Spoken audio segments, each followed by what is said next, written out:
Guys, आजच्या व्हिडिओमध्ये आपण डिस्कस करणार आहोत about the tissue level of organisation.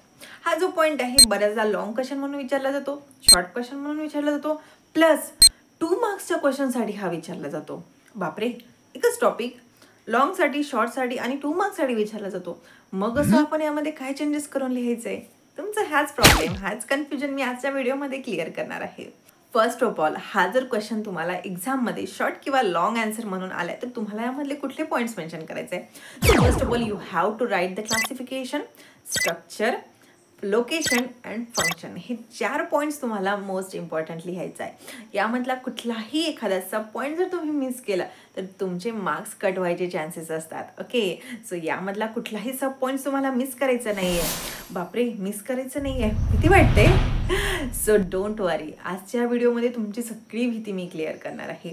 कारण मी अगदी सिम्पल व्हिज्युअल वेनी तुम्हाला एक्सप्लेन करण्याचा प्रयत्न करते की टिश्यूची क्लासिफिकेशन काय, लोकेशन काय आणि फंक्शन काय. रट्टा मारायची गरज नाही आहे. फक्त आणि फक्त तुम्हाला कॉन्सन्ट्रेशन करून लेक्चरला अटेंड करायचं आहे. तुमचे सगळे जे काही प्रॉब्लेम आहे ते क्लिअर होणार. ओके, सो डोंट यू वरी. आपलं फार्मसी नेहमी स्टुडंटला हेल्प करतंय. सो फर्स्ट ऑफ ऑल, चॅनलवरती जर तुम्ही फर्स्ट टाइम व्हिजिट करत असताल तर चॅनल सबस्क्राईब करायला विसरू नका. का तर ह्या चॅनलवरती आपण मुलांना प्रोव्हाइड करतो अगदी सिम्पल, सोफिस्टिकेट अँड अंडरस्टँडिंग वेमध्ये लेक्चर्स, प्लस त्यांच्या नोट्ससुद्धा आपण प्रोव्हाइड करतो. नोट्स ह्या थिअरॉटिकल नसून अगदी एक्झाम फ्रेंडली आहे. म्हणजेच काय, त्यामध्ये अगदी सोफिस्टिकेटेड पॉईंट्स मेन्शन आहे, जे पॉईंट्स तुम्हाला एक्झाम रिलेटेड आहे, जे फक्त आणि फक्त तेच पॉईंट जरी तुम्ही मेन्शन केले, म्हणजे त्याला इलॅबरेट करून मेन्शन केले तर तुमचा एकही मार्क्स कोणी कट करू शकत नाही. नोट्सला डाउनलोड कसं करायचं आहे तर डिस्क्रिप्शन बॉक्समध्ये लिंक दिलेली आहे. ती लिंक फक्त तुम्हाला ओपन करायची आणि नोट्स तुमच्या अगदी सिम्पल अशा वेळी तुम्ही नोट्स डाउनलोड करू शकता. So without wasting any time, let's start to our lecture. Hey guys, me Pallavi, assistant professor, तुम्हा सर्वांचं स्वागत करते आपलं मराठी चॅनल, आपलं फार्मसीमध्ये, जिथे आपण बघतो फार्मसीला आपल्या मातृभाषेमध्ये, म्हणजेच आपल्या मराठी भाषेमध्ये. तर guys, first of all main question, what is tissue? All of you know की tissue is a group of cell. कारण 11th-12th मध्येच आपल्याला ह्या बेसिक गोष्टी क्लिअर झालेल्या आहे. बट नाव आपल्याला बी फार्मसीमध्ये डिटेलमध्ये स्टडी करायचं आहे की टिश्यूचे क्लासिफिकेशन काय आहे, लोकेशन काय आहे, पर्टिक्युलर लोकेशनमध्ये त्याचं काय जे काही फंक्शन आहे ते कशा प्रकारे चेंजेस होतात. राईट नाव टिश्यू काय आहे तर it's a group of cell. ठीक आहे, आणि हा जो ग्रुप ऑफ सेल आहे यामधले जे काही सेल्स आहे, प्रत्येक सेलचा स्ट्रक्चर आणि फंक्शन हे सेम असणार आहे. लाईक आपली फॅमिली, आपल्या फॅमिलीमध्ये फॉर एक्झाम्पल मम्मी, पप्पा, आपण आणि आपली सिस्टर आहे. तर बघा, आपल्या सगळ्यांचे जे काही चेहरे आहे, हाईट म्हणा, वेट, कलर जे काही आहे ते सेम आहे. मीन्स स्ट्रक्चर जवळजवळ सेम आहे. प्लस आपल्या ज्या काही हॅबिट्स असतात, सवयी असतात, त्याही कुठतरी रिलेटेड करतात. एक फॅमिली आहे, अगेन अनदर दुसरी फॅमिली आहे, त्या फॅमिलीमधलं आतमधले जे काही लोक आहेत त्यांचे सगळे जे काही फंक्शन सक्सेस सेम राहणार आहे. बट ह्या 2 जे फॅमिली आहे ते कम्प्लिटली एकामेकापासून डिफरंट राहणार आहे. सो सेम केसमध्ये आपला टिश्यू आहे, टिश्यू एक पर्टिक्युलर लोकेशनमध्ये आहे तर त्याचं स्ट्रक्चर फंक्शन सेम आहे. बट हा टिश्यू दुसऱ्या टिश्यूपासून हा डिफरंट असतो. राईट, सो टिश्यू हा तुम्हाला क्लिअर आहे. Now the classification of our tissue. There are 4 classes of our tissue. First आहे epithelial tissue, connective tissue, muscular tissue and nervous tissue. First of all बघणार आहे आपण इपिथेलियल टिश्यू. इपिथेलियल टिश्यू काय आहे तर it is a covering agent of our body. Means outer लेअरमध्ये जी असते त्याला आपण इपिथेलियल सेल्स म्हणतो किंवा इपिथेलियल टिश्यू म्हणतो. राईट, आफ्टर दॅट ही जी काही टिश्यू असतात ते कुठे प्रेझेंट असतात? लाईक जसं आपल्या बॉडीला कव्हर करतो तसे प्रत्येक ऑर्गनला कव्हर करायचं काम ह्या आपल्या इपिथेलियल टिश्यूच्या असतात. इपिथेलियल टिश्यू हे क्युबेटल असतात, कॉलमनर असतात आणि कॉम्पॅक्ट असतात. आणि ऑब्व्हियसली जर हे सरफेसवरती प्रेझेंट आहे तर ते काय करतात तर आपल्याला प्रोटेक्शन प्रोव्हाइड करतात. सो इपिथेलियल टिश्यू हे आपल्याला क्लिअर आहे. इपिथेलियल टिश्यू हे 3 पार्ट्समध्ये क्लासिफाय झालं आहे. सिम्पल, स्ट्रॅटिफाईड अँड ग्रॅन्युलर हे याचे 3 मेन टाइप्स आहेत.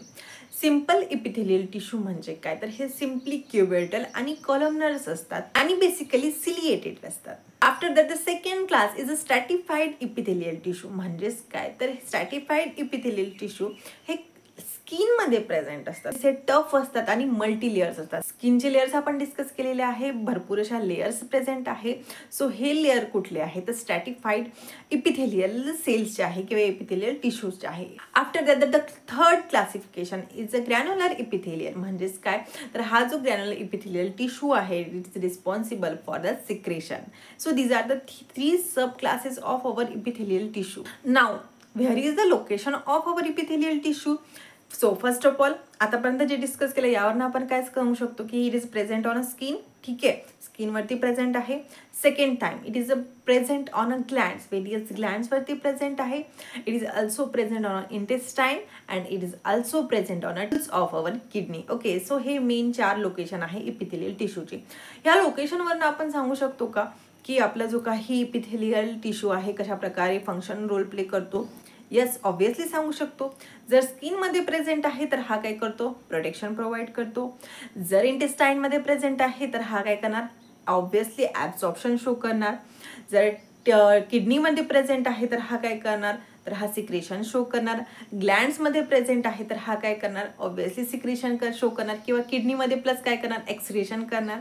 सो लोकेशनवरून जे काही आपले सेल आहे याचा आपण फंक्शन लिहू शकतो. याचा आपल्याला रट्टा मारायचा नाही आहे, आपल्याला कन्सेप्ट पाहिजे. ह्या सगळ्या पॉईंट्स आपल्याला एक्झाममध्ये लिहायचे आहे. Okay, now the second class is a connective tissue. Connective टिश्यूचं काय फंक्शन आहे तर बॉडीला सपोर्ट आणि बाइंडिंग करायचं फंक्शन ह्या कनेक्टिव्ह टिश्यूचं असतं. कनेक्टिव्ह टिश्यू नेमकं प्रेझेंट कुठं असतं तर सेल आहे.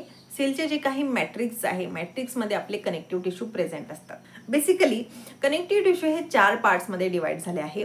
Loose connective tissue, dense connective tissue, fluid connective tissue and skeletal connective tissue. Loose connective tissue are the areolars and adipose tissue. Means काय तर फॅट स्टोरेजचं फंक्शन हा आपला लूज कनेक्टिव्ह टिश्यू करतो. Dense connective tissue is present on a tendrons and ligament. After that, fluid connective tissue is present on a blood, lymph or blood, and skeletal connective tissue कुठे present असणार? Obviously स्केलेटल्स मध्ये present असणार. Okay, स्केलेटलला support करायचं function हा आपले skeletal connective tissue करतो. Depending on the location of that connective tissue आपण याचं फंक्शन सांगू शकतो का तर ऑब्विसली येस सांगू शकतो. कनेक्टिव्ह टिश्यू याचं फंक्शन काय तर फॅट स्टोरेजचं आहे. डेन्स कनेक्टिव्ह टिश्यू हा टेंड्रॉन्स लिगामेंटमध्ये प्रेझेंट आहे. तो हा काय देणार आपल्याला टफनेस देणार, स्ट्रॉंगर बनवणार. After that blood connective tissue means काय त्याला फ्लूइड कनेक्टिव्ह टिश्यू आपण म्हटलं तर हा ब्लडमध्ये प्रेझेंट आहे. हा काय करणार आपल्याला ट्रान्सपोर्ट स्टेशन शो करणार. लाईक ऑक्सिजनचं ट्रान्सपोर्ट काय करणार from one organ to the another organ करणार. After that skeletal connective tissue म्हणजेच काय तर टफनेस देणार किंवा जे काही रिजिडिटी आहे, सपोर्ट आहे ते फंक्शन आपल्याला प्रोव्हाइड करणार. ओके, सो लोकेशन आठवण ठेवायचं आहे. लोकेशनवरून आपण फंक्शन इझिली लिहू. After that a third classification is a muscular tissue. Muscular tissue हा कशासाठी रिस्पॉन्सिबल आहे तर मुवमेंटसाठी रिस्पॉन्सिबल आहे आपल्या ह्युमन बॉडीच्या. मस्क्युलर टिश्यू ह्या 3 टाईप्समध्ये क्लासिफिकेशन झालेलं आहे. फर्स्ट वन आहे skeletal, smooth and cardiac. Skeletal muscular tissue म्हणजे काय तर जे काही स्केलेटल्सला अटॅच देतं, सपोर्ट देतं ते skeletal muscular tissue.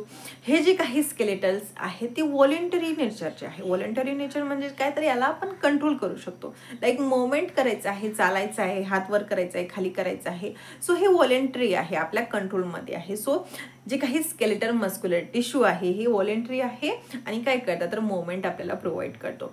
After that the smooth muscles हे इनव्हॉलेंटरी आहे म्हणजे त्याला आपण कंट्रोल करू शकत नाही.